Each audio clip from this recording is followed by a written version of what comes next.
তথাগত রায় একজন বাঙালি হয়ে বাঙালি জাতিকে ধ্বংস করার জন্য, বাঙালিকে শেষ করার জন্য তিনি মিথ্যা করে এই আইনের পক্ষে প্রচার করছেন এবং শেষ সীমায় তিনি পৌঁছে গেছেন। তিনি একজন রাজ্যপাল হয়ে আমি বলছি যে তিনি এতটাই অসভ্য, এতটাই ভয়াবহ যে তিনি বাঙালি জাতিকে আজকে এমন একটা নোংরা শব্দ ব্যবহার করলেন, সেখানে নাকি তার ল্যান্ড করে প্রমাণ করতে হবে সে মুসলমান নয়। আর যদি জানে না ফরেনার অ্যাক্ট মানে জানে না, এবং এখানে ফরেন ট্রাইব্যুনালে আবেদন করে মোট ৩১,৩১৩ জন, যে কারণে এই যে পোর্টালটা বেরিয়েছে রুল, তাতে যদি আপনারা সিটিজেনশিপ ওয়েবসাইট খোলেন তাহলে দেখবেন এলিজেবল কারা। বলেছে যারা পাসপোর্ট একটা ছাড় পেয়েছে তারা এলিজেবল, বাকি কেউ এলিজেবল নয়। বাকি যারাই আবেদন করছে তারা হয়ে যাচ্ছে লিখিত ঘোষিত অবৈধ বিদেশি। ঘোষিত অবৈধ বিদেশি হলে তার ক্ষেত্রে লাগু হয়ে যাবে গৌহাটি হাইকোর্টের ভার্ডিক্ট 2023-এর আজ থেকে 3 মাস আগের গুয়াহাটি হাইকোর্ট যে ভার্ডিক্টটা দিয়েছে, এখানে আমরা বলেছি আবেদন করলেই খতম। সেই ভার্ডিক্টে কি বলেছে যে যারা ঘোষিত অবৈধ বিদেশি হয়ে যাবে, এটা ঘোষিত অবৈধ বিদেশিদের জমির অধিকার থাকবে না, রায় গৌহাটি হাইকোর্টের। এখানে বলছে যারা ঘোষণা করবে তাদের ভোটার কার্ড, আধার কার্ড, প্যান কার্ড, পাসপোর্ট বাতিল হয়ে যাবে। তারা ভারতের কোনো রাজ্যে নাগরিক হয়ে থাকতে পারবে না। খাদ্য, বাসস্থান এবং চাকরির অধিকার, শিক্ষার অধিকার এদের থাকবে না। তথাগত রায় একজন বাঙালি হয়ে বাঙালি জাতিকে ধ্বংস করার জন্য, বাঙালিকে শেষ করার জন্য তিনি মিথ্যা করে এই আইনের পক্ষে প্রচার করছেন এবং শেষ সীমায় তিনি পৌঁছে গেছেন। তিনি একজন রাজ্যপাল হয়ে আমি বলছি যে তিনি এতটাই অসভ্য, এতটাই ভয়াবহ যে তিনি বাঙালি জাতিকে আজকে এমন একটা নোংরা শব্দ ব্যবহার করলেন, সেখানে নাকি তার ল্যান্ড করে প্রমাণ করতে হবে সে মুসলমান নয়। আর যদি মুসলমান হয় তাই বা কি এসে যায়, কারণ বাঙালির কোনো হিন্দু মুসলমান নেই। আপনি আজকে ওনার এই বক্তব্যের বিরুদ্ধে এসে আপনারা তার বাড়ির সামনে ঘেরাও করেছেন দেখছি, এর পরবর্তী ক্ষেত্রে কি আপনাদের আইনি ব্যবস্থা নিতে দেখা যেতে পারে তথাগত বাবুর এগেনস্টে? দেখুন, তথাগত বাবু এগেনস্টে তথাগত বাবুর মতো বিজেপির যারা নেতা আছে, সেটা শুধু তথাগত বাবু নয়, তারা কেউ আর বাংলায় থাকতে পারবে না।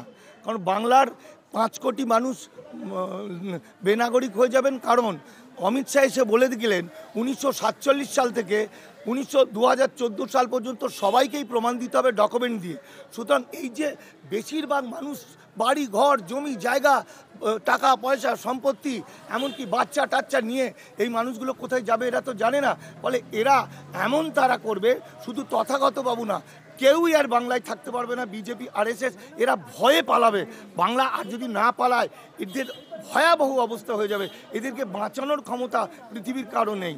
অমিত শাহ মন্তব্য হচ্ছে যে যাদের কাগজ নেই তাদের জন্য আমরা পরে ভাববো, আপাতত যাদের কাগজ আছে তার আন্দাজ 85% তারা আবেদন করুক, তারা নাগরিকত্ব পাবে। অমিত শাহ একদম ঠিক বলেছেন। তার কারণ যাদের কাগজ আছে এইটার সংখ্যা, অমিত শাহ তো বাচ্চা। অমিত শাহের দপ্তর যেটা জয়েন্ট পার্লামেন্টারি কমিটি, সেই কমিটি বলছে, ভারত সরকার বলছে মোট 31,313 জন এই সুযোগ পেয়েছে।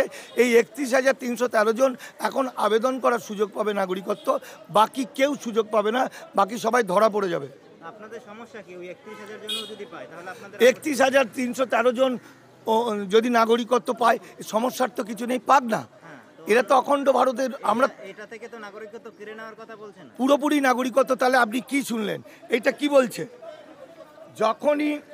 যখনই কেউ মিথ্যা করে বলবে যে আমি পাসপোর্ট অ্যাক্ট ফরেন অ্যাক্টে ছাড় পেয়েছি 2014 31শে ডিসেম্বরের আগে, আসলে তো ছাড় পাইনি, ছাড় তো পেয়েছে 31,313 জন।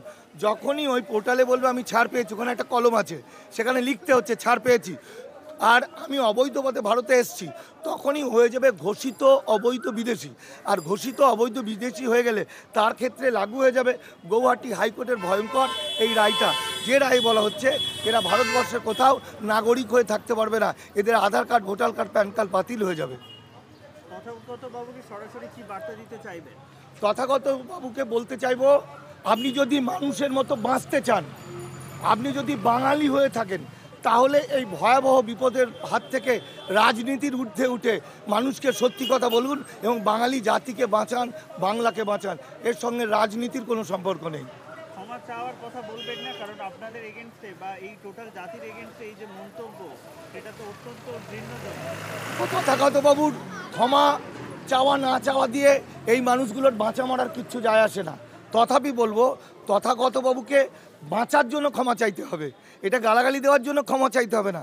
তথাগতবাবুকে জোরহাত করে ওই মানুষগুলোর পায়ে ধরে বলতে হবে যে তোমাদের যে মিথ্যা কথা বলেছি, তোমরা যে বেনাগরিক হয়ে গেছো, কারণ যে কজন মানুষ আবেদন করবে সেই কজন মানুষের বেশিরভাগ সুইসাইড করবে, কারণ তারা তো চিরকালের জন্য বেনাগরিক হয়ে গেছে। ধরুন কয়েক হাজার বা কয়েক লাখ, তারা পরে জানবে যে তাদের আর কোনো সুযোগ থাকছে না, তার অথবা একটা অংশ তাদের মানব বোমা হয়ে যাবে। সেই মানব বোমা তথাগতবাবুকে দাদা বলে চেপে ধরবে, বুদুম করে উড়ে যাবে। এটা বাস্তব, এর বাইরে পৃথিবীতে কিছু হতে পারে না। তথাগতবাবু এখনো দেখছেন উপর থেকে। তথাগতবাবু নিজে একটি জোকার এবং দেখছেন যে আমার বাড়ির সামনে কতগুলো জোকার এসছে। তথাগতবাবু জোকার হতে পারে, এরা জোকার না, এরা বাঁচার জন্য এসছে।